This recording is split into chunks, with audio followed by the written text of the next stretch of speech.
Hi everyone. I'm sorry for the delay in this video. It's been so far a very absorbing residency, a lot going on. Um, and so I'm excited again to share that with you, probably on Tuesday when we have our Zoom meeting. Um, Unless that changes, which I don't think it will. But for right now, just count on us having a Zoom meeting for class next Tuesday. And then next Thursday, we'll be back to normal. Okay. So I think that I'm not going to do like more lecturing stuff. This is going to, again, hopefully be kind of a quick video. We'll see. We'll see how I do here. Okay, I want to show you that. Wait a second here. Where did I go? Hang on. Okay. Okay, got it. Sorry. Okay, so I want to show you that your assignment, you've got two that are due today before class, and I'll be posting this video here when I'm done with it just now.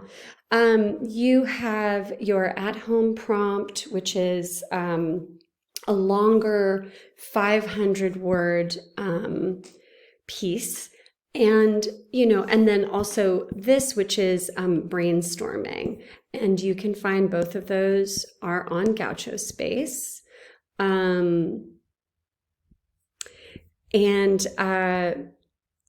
Yeah, both those on Gaucho Space here. So, for your at-home prompt 3, use a thing. Essentially, this is really about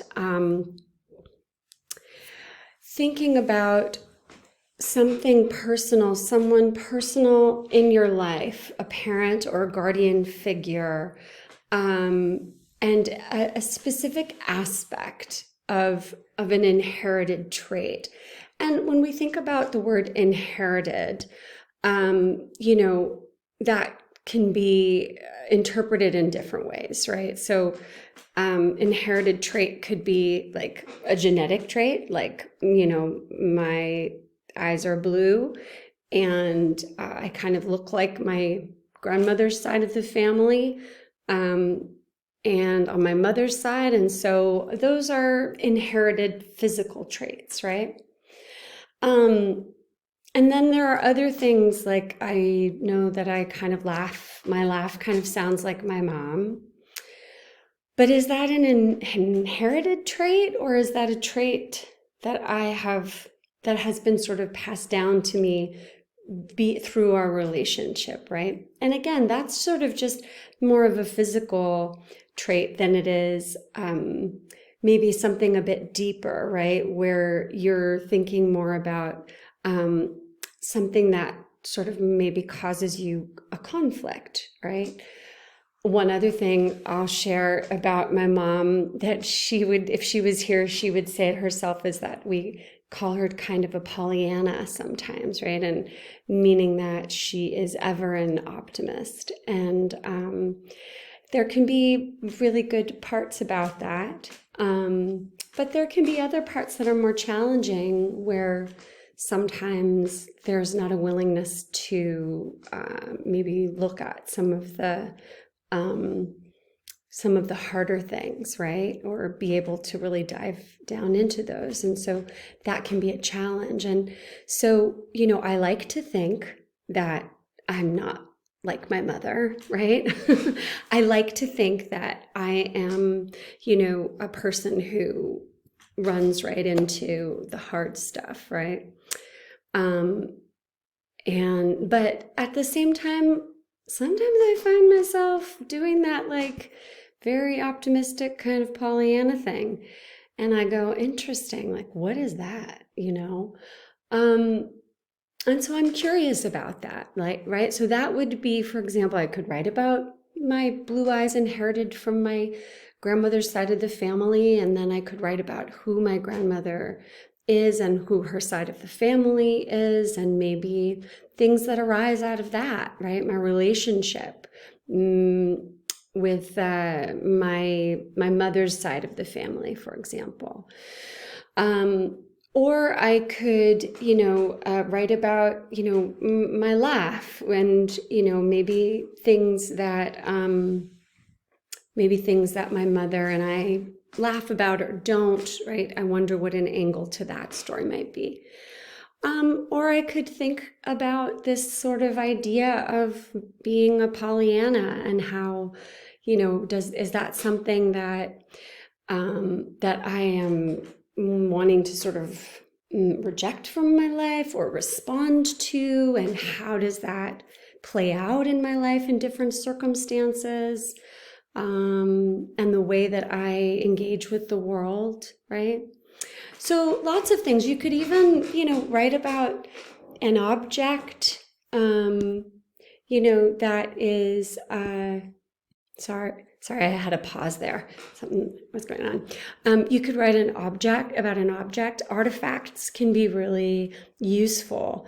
Like, for example, if I'll take the eyes kind of a thing, right? The color of your eyes. What if I have a photograph, of my grandmother that hangs in my mom's house, and what has that photograph meant to me? What's going on in that photograph? Are there things that I relate to through that photograph? Is there a part of a story I could tell through that, right? So you can use different objects as well. Maybe there's something in your kitchen or your mother's kitchen or your father's kitchen. I keep talking about my mother, but you have a father, or you have perhaps a parent that is, a guardian.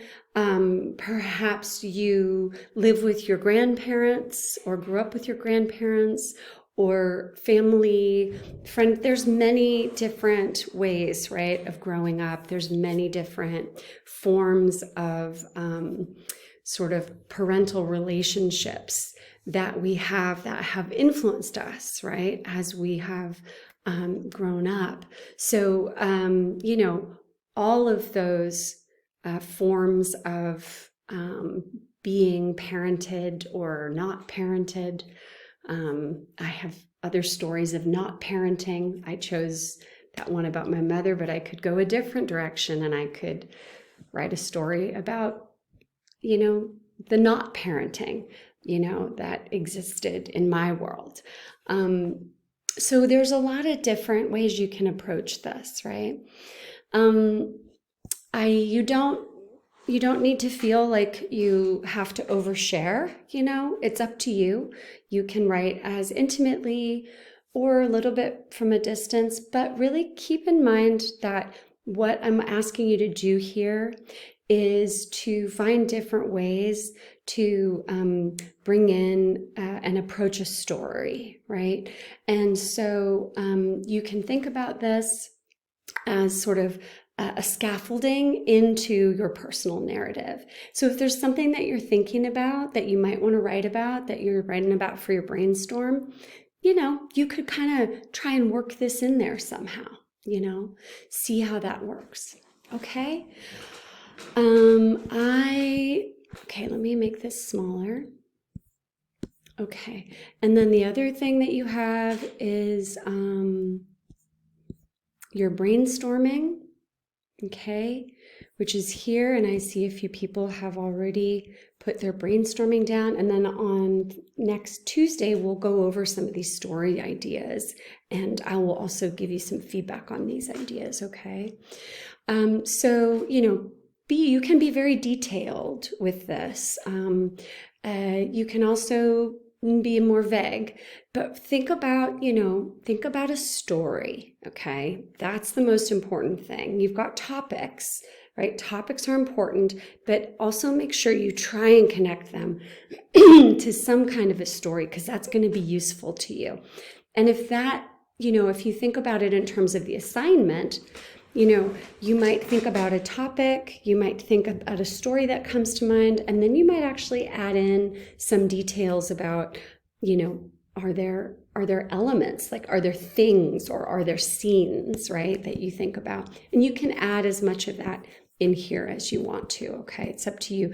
Again, this is really for you, for your work as you develop your writing, okay? The only other thing that I really want you to do is get signed up for your workshop, okay?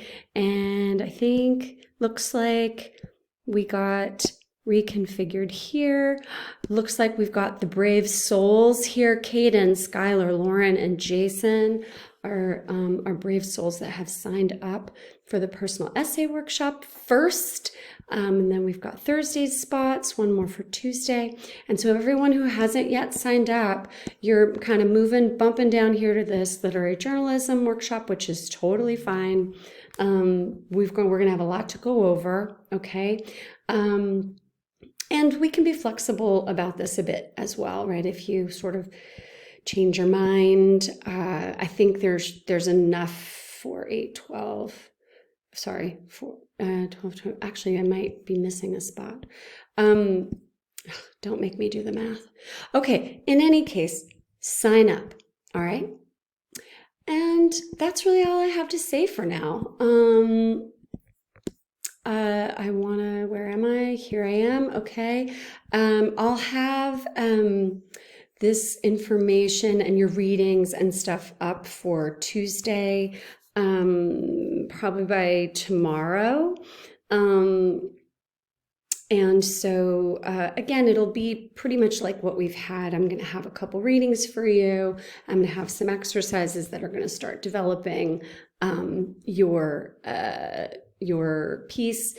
And I'll talk a bit more about what's going on in these readings, right? Like this idea of using effective scenes, establishing character and dialogue, thinking about memory and conflict, okay?